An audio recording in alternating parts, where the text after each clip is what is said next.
These financial crises hit you in many different ways. They range from creation of unemployment, hardship for people, uncertainty, anxiety about your next job, and even things like basic education that children might postpone as a result of a crisis, which then has an impact on the next generation.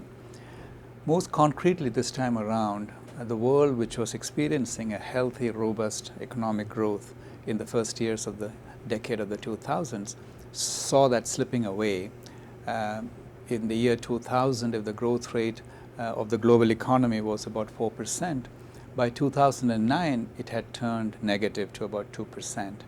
And so that produced unemployment all across the globe, and poverty levels rose, and for 2010 the poverty numbers could increase by about 65 million because of the crisis.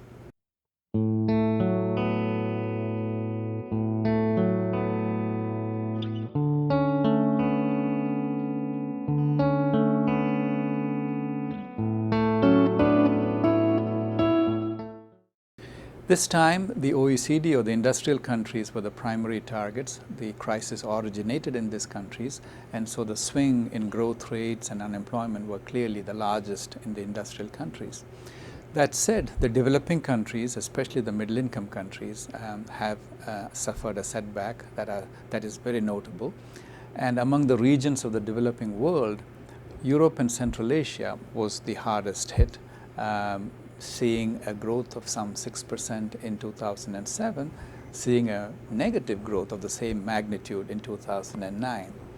Latin America too was affected, Asia in different degrees, and I would say the low-income countries, especially of sub-Saharan Africa, after a lag, also has seen a significant setback in growth, employment, and social progress.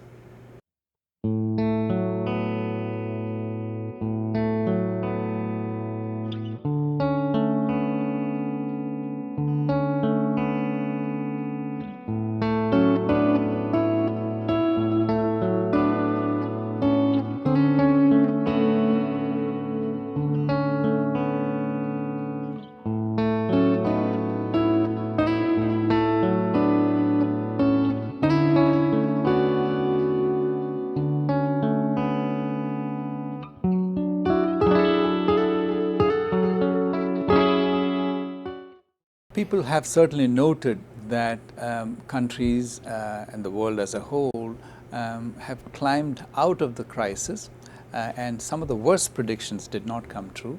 That doesn't make the projections wrong, it simply makes more credible that actions were taken. Now, that said, uncertainty about the future is what is remarkable about this episode, that we expect that because of the actions taken and because of the fiscal deficits that have increased, because of the higher debt that countries have accumulated, actions to make sure that those monies are well spent and that they don't provide the basis for yet another crisis are very, very serious issues.